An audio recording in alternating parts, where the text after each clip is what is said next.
Hello everybody, Flamin' Shark, back with another video. Today giving you guys another blind commentary, blind reaction, as well as a review.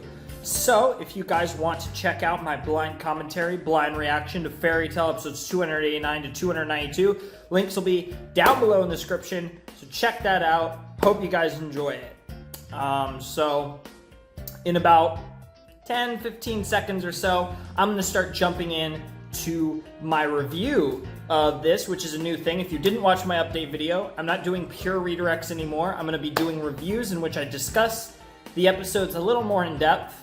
And then the links are still below in the description. That's all the same, but the difference is that instead of a little redirect, it's actually a discussion video. So if you guys want to go watch the reaction, go do that first, and then if you want to watch this, go ahead. If you don't, then you can just leave or whatever, leave a comment, whatever. Anyways, I'm going to jump into the discussion at 1 minute and 10 seconds.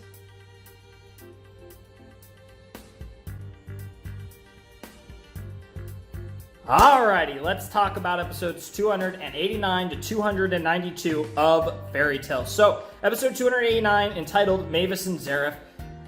If you haven't watched my reaction, even if you just want to listen to the reviews for some reason, this would be the episode to check out, because episode 289 was my favorite episode of Fairy Tail Final Series, one of my favorite episodes of the entire Fairy Tail series, all 292 episodes I've seen.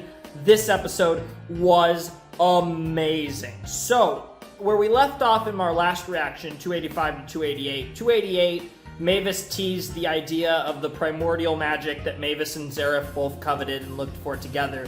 And we kind of had that cliffhanger there, which was a really good cliffhanger for the reaction video. But when we jump into 289, I went in really hyped because I was like, okay, it's Mavis and Zeref time. Now, obviously, for this particular show, I don't turn on the subtitles just to look at the episode title, so I don't actually know the title, but the title was literally Mavis and Zeref, which, I mean, that basically sums up this episode. It was an episode entailing how Mavis and Zeref's backstories coincide together. And what I thought was really interesting was, the way they portrayed Mavis and Zeref. So, and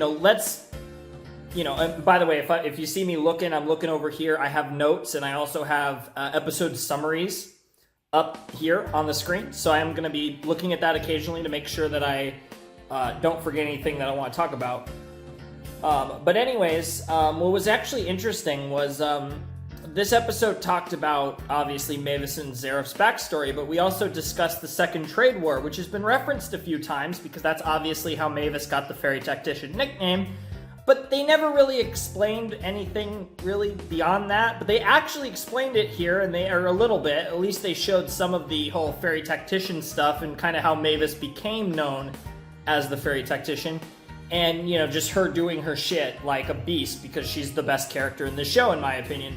And then, a bunch of stuff happens. We get to see the Magic Council form, the Guild Treaty, all that stuff. And then I believe it's, 6 years later, Mavis and Zeref meet in the woods, and Zeref realizes that Mavis, obviously Zeref learns about the whole, when Mavis used law in Fairy Tail Zero to save everyone, the Blue Skull situation, that whole thing, and then Yuri and all that. But what was really interesting was, not only do we learn that Mavis can't age anymore, it's literally a Zeref situation where she's immortal. And not only, which we kind of already knew, or not, but what we also didn't know was that she has the same curse of contradiction that Zeref has. So she has that thing where the more she starts to care about life and the more she loves, the more death she brings around her, which is kind of one of the cruxes of Zeref's character. And now we learn that Mavis has been afflicted with the same curse because of when she used the law when she wasn't ready in Fairy Tail Zero. So that is fantastic. Another way to further connect the characters of Mavis and Zeref. And as we go on in the episode, it really comes to an even greater for a fever pitch, as we'll get to my favorite part of this episode, but this was definitely one of the best parts. Absolutely fantastic. Love to see that. Mavis and Zareth, further connecting the yin and the yang that are those two characters. And the reason why, Mavis obviously is my favorite character. Zareth is one who really every time we've gotten Zareth content, he's gone up my list. So I think by the end of the show, he very well might be one of my favorite characters. I think he will be one of my favorites. I don't think he'll be as high as Mavis, but Zareth is fantastic. And he works really well as an overall series villain, even though he hasn't done a whole lot prior to the Alvarez Empire arc. Anyways, so she learns about the Curse of Contradiction and all that, and then the moment comes with Rita. I see that's where the notes help. So Yuri's wife Rita is having a kid, and she has the kid, and it's great. And Rita and Yuri ask Mavis to name him, and Mavis names him Makarov. And obviously we know Master Makarov, of course, from our timeline, so that's really cool. But what I thought was really interesting about this was that's the moment, right? That's the freaking moment where it happens, where the contradiction curse comes into effect, because in seeing that birth of a young boy, Mavis is filled with the love and all that, and sure enough, Rita dies from complications from childbirth, which are obviously implied to be from the Curse of Contradiction that Mavis is afflicted with. Mavis proceeds to leave the guild and leaves the boy pricked in charge, and on they go. And she becomes Zareth, basically. She just aimlessly wanders the land, and she doesn't eat, and then she's trying to kill herself from starvation, but she can't do it, so she's all miserable. Zareth shows up. Zareth mentions the Aetherius and how he plans to try and kill himself using the Aetherius and all that stuff, and he talks about his Emperor Spriggan shit and all of that, and building another continent, and how it's like a game to him. And then Mavis, because she's had the same experiences, albeit not as long as Zareth, she opens up to him and says, I get it, I understand, we can be together, because unlike everyone else, I am immortal, I'm just like you, so, it's okay. And, they show the emotions, and the two of them are, in the heat of the moment. And then one of my favorite episodes of Fairy Tail happens, which just thinking about it makes me really emotional. Oh my god, I can't believe this ship sailed. Mavis and Zareth kiss. And I still can't believe this actually happened. I fully expected there to be implied, lover sauce with Mavis and Zareth. I can't believe they actually kissed. It was incredible. And then the contradiction curse strikes. And when these two finally found love for each other, Mavis passes away. And that breaks her curse and leaves Zareth alone to curse. And that was kind of the moment that fully broke Zareth.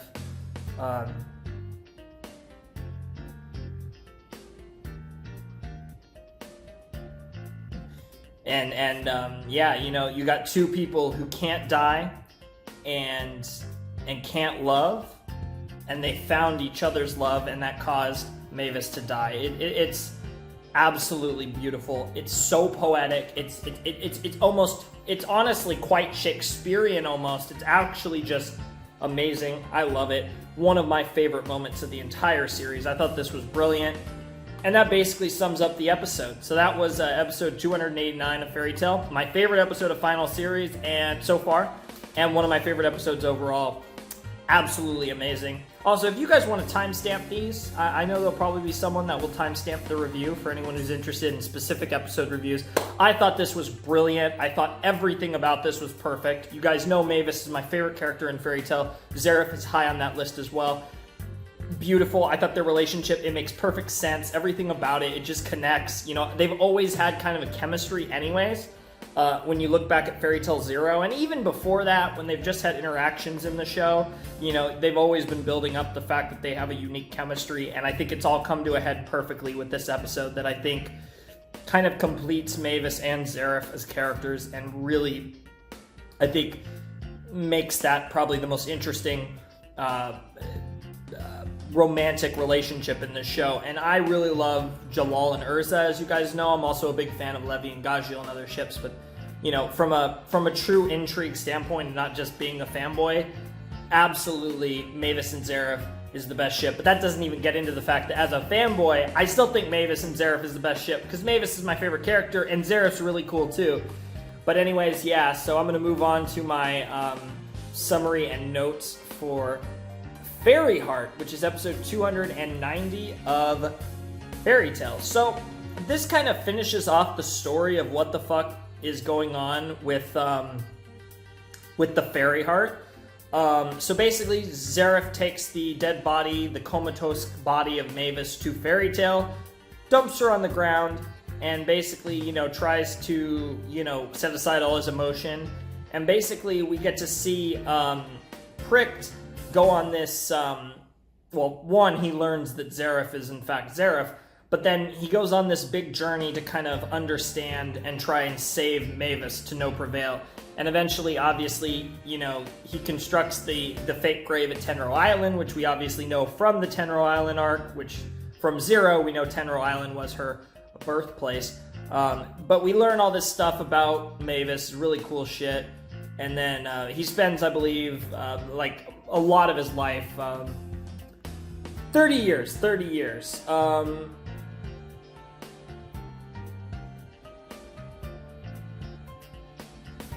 But yeah, all the stuff that Prick's been trying in conjunction with Mavis being Mavis, it creates the Fairy Heart, which is basically a never-ending, infinite source of magic. So really cool stuff. That's why she's such a deadly weapon.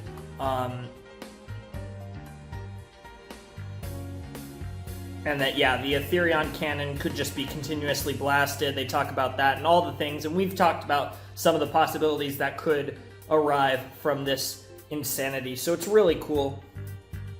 You know, and they talk about it with our main cast back in the present, and obviously we know that Alvarez and Zareth is trying to acquire the Fairy Heart for their own purposes, as well as because Zareth probably wants to do horrible things to Mavis's body. Yeah, I can't believe how almost literal that is. It's actually just fucking hilarious. Obviously they can't kill Zareth because he's immortal. And Natsu's like, fuck it. He apparently has a secret weapon that he can use once, which I guess we'll see at some point in this arc. And then, yeah, they do some stuff with Brandish, and they kind of go over how Makarov has only met some of the Spriggan 12, not all of them, and they basically kind of go through a little tease of the Spriggan 12. And then they also, at the end, show Zareth officially invading Ishkar, and then they also show Acnologia like, bruh, the Dragon King Festival has arrived. Let's fucking go. And that's basically that episode. I don't have as much to say about that one. I thought it was good. Obviously not as good as 289 or Final Series 12. But it was a good episode. I really enjoyed it. Just kind of finishing off that Mavis and Zareth tale from episode 289. And did a good job at that. So I was definitely entertained and enjoyed episode 290. I thought it was good. I didn't think it was as good as 289, but I didn't think any of these were as good as 289. I think that's the best episode of Final Series and one of the best episodes of the entire series. That could literally be... I could see it being as high as even my second favorite episode of the whole series. I fucking loved episode 289. Everything about it. It was darn near perfect for me. All right. So on to episode 291, or episode 14 of Final Series, which is called Defending Magnolia, which is pretty self-explanatory. Basically, this is kind of the, or the Magnolia Defend. I'm going by the Japanese titles, despite the fact that I do the dub, but I'm just going with that. I think that's simple enough. Anyways, I thought this was a great episode. You know, we got to see the beginning kind of the real this was kind of like, the stuff before this was basically the prologue to the Alvarez Empire arc. 291 pretty much felt like the actual beginning to the Alvarez Empire arc, because it was the beginning of the Ishgar versus Alvarez war, which right now is just Fairy Tail versus Alvarez, but, you know, I expect it to kind of evolve more into Ishgar as a whole versus Alvarez. But anyways, this was a cool episode. This is the kind of beginning of the invasion, and, you know, Lucy's having this sauce where she's thinking about it, and they kind of do a lot of this, like, little character moments to kind of build up the idea that this is not your normal fucking shit, like, this is a real fucking war, and that this is different than every other battle they've faced. That was disgusting, I apologize, but I'm not cutting that out, because I'm lazy and I'm doing extra videos, and I literally just want to make this an uncut single take video, so yeah, it's Auburn. Someone's gonna meme that. Anyways, yeah, so they kind of go through this whole kind of dog and pony show of basically saying, hey, this is different than everything else we've faced, which I like it because I like it and don't like it, because on one hand, it kind of devalues every other battle they've ever faced. I mean, especially when you look at shit like Tartaros and Tenro Island and some of their really fucking crazy battles, especially Tartaros, just in terms of scale. But then at the same time, it adds value to this battle. And at the very least, if you're going to really harp hard on this, the final arc is the best time to do that. So I can respect that. Overall, I think it's more good than bad. So that's that. But anyways,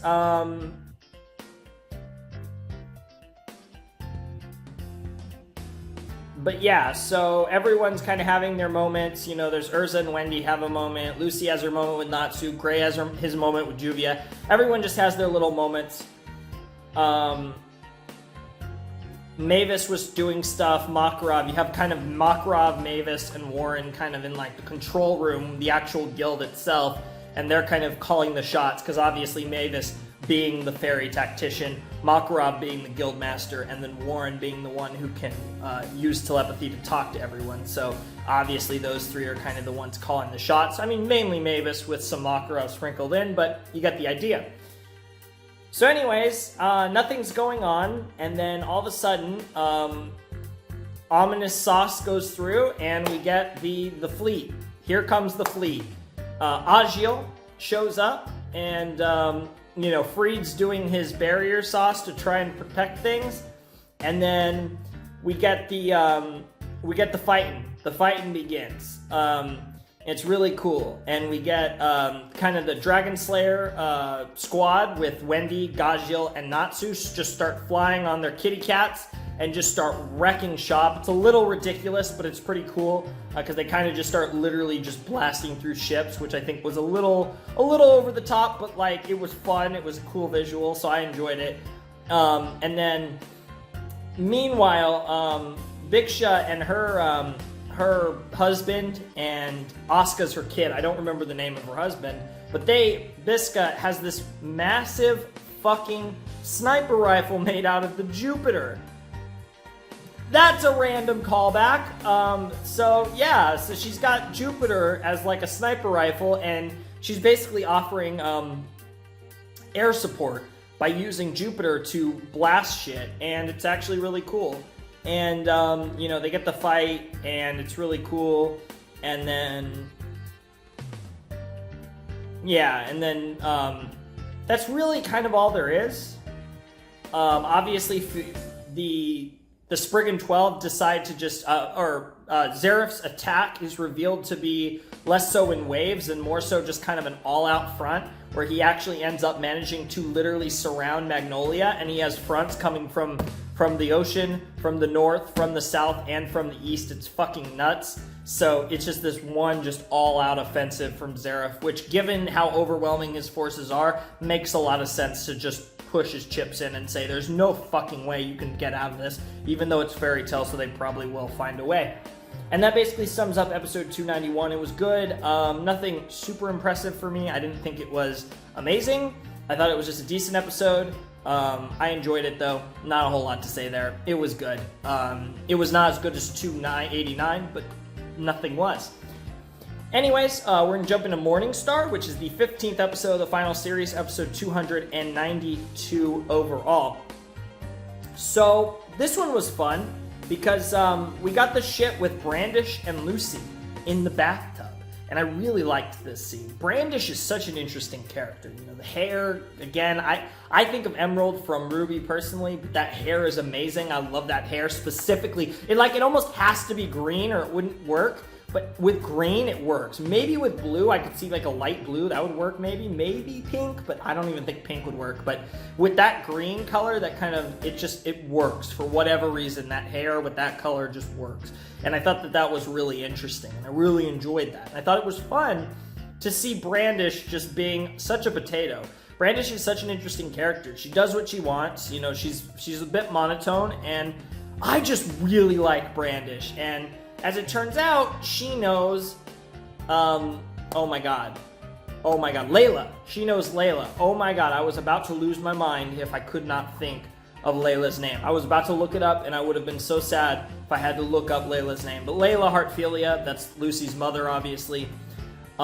She recognizes Lucy as Layla's kid because she apparently knows Layla, or knew Layla back when, obviously, Layla was alive, and that's an interesting little backstory they're building for this Lucy and Brandish situation, which I really like. And I'm curious to see where that goes as far as that. Because Brandish is probably one of the more interesting Spriggan 12 so far. Probably my favorite, if not one of my favorites, of the ones that we've really got a lot of character sauce for, because we haven't had a lot. Like, Agio was okay, but he wasn't really anything special to me. We'll see what Wall is and various other potatoes. But, anyways, Lucy decides to just shrink shit, and then Kana shows up, and that's pretty fun. And then Lucy's ready to fight, so we'll see what happens with Lucy, because I don't know how she's going to take out Brandish, and I don't know if she even is going to take out Brandish, but at the very least, she's not going to die, so we'll see what Lucy's able to pull off. So yeah, meanwhile, Urza is having her fight with Agio, and that's fun. And, because Urza, I actually guess I didn't mention this, because Urza kind of tagged out for the Slayers, because the Slayers can't really fight on the ship, so we have Agio versus Urza going on, which is fun. And basically, the sand shit, he uses Sand World to just sand the fuck out of everything, and that really sucks, because, you know, they didn't really have much of an answer for the sand shit. And, yeah, then he starts baiting, he basically starts choking her, and he's basically like, call me a god or you're gonna die, so either worship me or die. And, yeah. And this was really fucking cool. So I actually love this. This was one of the more clever things I've seen in this entire show. So she goes into her, yes, it is Morningstar armor, duh, because the title is called Morningstar. I got it. So she goes into her Morningstar armor, which is like super bright, and it gives a light signal for Bhiksha to just go boom with her sniper rifle, and just the Jupiter cannon just fucks the shit out of Agio. And then she uses the Nakagami Starlight to end it. And yeah, it was so much less cheese than I expected. Like, I expect there to be some real bullshit for them to beat the Spriggan 12, and the first one down was not that bad, and that was where we ended off. So if you guys like this, I hope you guys do. So if you guys don't, so this is kind of like, this is the first time I've done it, so basically what I'm going to do is I'm going to give you guys a summary of what happened, and I'm going to talk about things that I find interesting, and just give you my general opinions on them. In general, I really enjoyed all these episodes. I thought 289 was obviously the best episode of the bunch, but one thing that I thought was interesting, and again, I gotta give credit to Fairy Tail for this, I thought the beginning of the arc, which, again, the arc proper, the actual war, really starts at 291. The first Spriggan 12, the first of the Spriggan 12 to go down, I thought went down in a really clever way. I thought it was believable. I didn't feel like it was too cheese. Especially since he was fighting Urza, and we all know Urza is Urza, and that's literally a thing in this show, so, you know, I was kind of expecting some bullshit, and they actually came up with something really clever. Again, that Bisca Jupiter Cannon support gunner sniper, literally a sniper support is really cool, and I really like that idea, and I thought that's really cool. So I wish they explained more about how they got the Jupiter cannon, but it's okay. I do find this quite amusing. So that's cool. It'll be interesting to see if at any point the Spriggan 12 try to take Bisca out, because she is just kind of, I mean, her only protection is Asuka and her husband, and Asuka can't really do anything as far as I know, and her husband's not that great, all things considered, especially when compared against the Alvarez people. So we'll see what happens there. That's going to be interesting. And I can't wait for next time, and I really enjoyed this discussion. The only thing is it's just non-stop talking, and I tried to do this in one cut, and I was able to do this in one cut. A little slobber all aside, but it is definitely a lot of talking, but I definitely enjoyed it, and I hope you guys enjoyed it too. So anyways, that's all I gotta say for this episode, these episodes, and I hope you guys are into the new format. In the end, it's the same thing. If you guys don't watch this, that's fine. You still have the reaction down below. It's just a little extra stuff for me to record. But anyways, I think that's all I gotta say. So, Flamin' Shark signing out. Hope you guys have a wonderful, fantastical day, and I will see you next time with another video. Thanks for watching. Peace.